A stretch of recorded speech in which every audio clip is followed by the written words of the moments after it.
In this video, we're going to go over how to update existing issues as a Jira product admin through the CSV importer.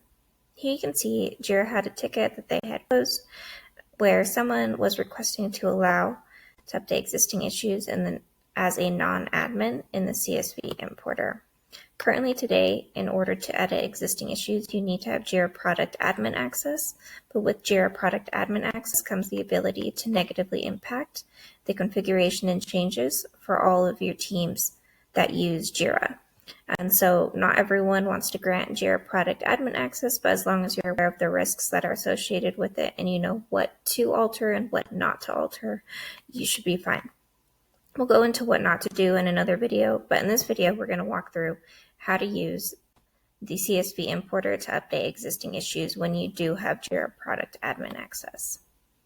The first thing here is you'll notice that Jira closed out this ticket because there is in fact a workaround, which is that admin users can perform the update via the CSV admin importer. The way that you'll do that is using this URL, but you'll plug in your Jira site domain right before this. And so here you can see under my demo org, mine is 3s-success-demo. That is what you'll want to copy. So you'll see I have Jira up and you can see your org name displayed right at the top of that URL. And so what we're going to do is we're going to copy this URL to open the importer in another tab. And then I'm going to copy my 3s-success-demo domain. And I'm going to paste it right here where it says site. And I'm going to hit enter. You'll see that this brings me to a very specific page for the CSV file import within my Jira demo org. Now here in my NPD project within Jira, you'll see that I have two epics, prototype A and prototype B. Now let's say I want to update some fields in here, but I want to do this at mass because let's just say I had a long list of things that I needed to update. What you'll want to do is you'll want to go to all work and you'll want to add whatever fields you want to actually edit here on this view. Before you do that, you'll want to make sure that you only see the issues that you want to update. And so I only want to update my epics. So what I'm going to do here is make sure I'm toggled to JQL. And then I'm going to get rid of that later portion. So it says project equals NPD and issue type equals epic. Then you're going to go ahead and hit enter and you'll see that I only see my epics here. Now, the only fields I want to update are this actual hours field. And so I'm going to move this over a little bit further here so I have it in the order that I want it to appear in. And then I'm going to remove these dates or these fields because I don't care about updating them at this time. The way that you can change the fields that are here is by clicking this plus icon. So you can add more fields using the search. You can look for the fields. So let's say I want to remove due date. I can type in due and I can deselect due date. Same thing. If I don't want to see status and I don't care about update, I'm going to go ahead and remove those. And now I only see the work, the estimated hours, and the actual hours. Now what I'm going to do is I'm going to export this information by clicking this icon here in the right-hand corner with the arrow pointing up. And I'm going to export my defaults. Make sure you select export CSV my defaults because if you do export CSV all fields, you will get all fields that are available within this Jira project, which is just too much data. You only want to focus on what it is you are trying to edit. So go ahead and export CSV my defaults. That will download and you can open up that field. So here in the CSV export, you will see that it has the fields that we had listed there. So it has the issue type, it has the issue key. You can remove issue ID. You do not need that column. You want to keep issue type, issue key, and summary. You always need those fields whenever you're doing a CSV import.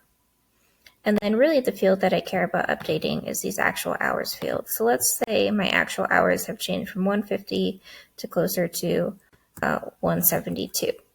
for prototype B, and for prototype A, they've increased from 127 to 160. You enter the changes that you want to make. You press save on that file. And then what we're going to do is we are going to come back to Jira, and we are going to go to that CSV file import that is only accessible to product admins. We're going to go ahead and choose file that we just exported, and then we are going to hit next.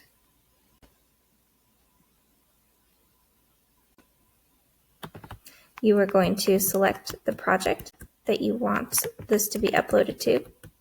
You can type the project name and it should appear.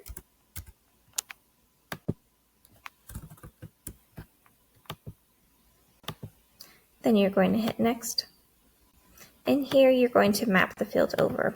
So for actual hours, we want this mapped over to actual hours. We don't care about mapping over the estimated hours. For issue type, you are going to map this over to work type. This is not matching up perfectly because Jira has recently changed their terminology from issue to work item for the different types of work or tickets that you can create within Jira. So in this particular view, issue type will map over to work type. So make sure you remember everything that we're going over for the mapping fields here. Feel free to screenshot if it's helpful. Issue key, we mapped over to work item key. So again, it's just that change in terminology that's taking effect now. And then summary will be mapped to summary. Once you have these fields mapping over exactly as I'm showing you here, you'll go ahead and select next.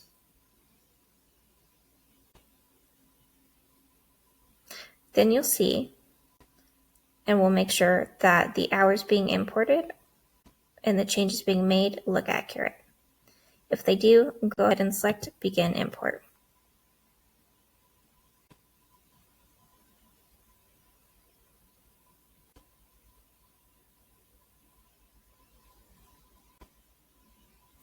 Okay, now that is complete. We're going to go back to our Jira project. And you can see that before the actual hours were listed at 150 and 127. Let's go ahead and hit refresh. And now you can see that the changes in the CSV import have taken effect. So you can see that this now has 172 hours and 160 hours for each prototype or each epic. So this is the way that you can use the CSV edit importer if you have Jira product admin access. With this video, I'll create another video on what not to do if you are concerned about granting others Jira product admin access. Like I said, there are some serious risks that come along with that, such as altering the configuration for all other projects within your Jira org for your company. So as long as you know what not to do, you should be in pretty good shape, especially if you are only accessing this CSV edit importer as a Jira product admin.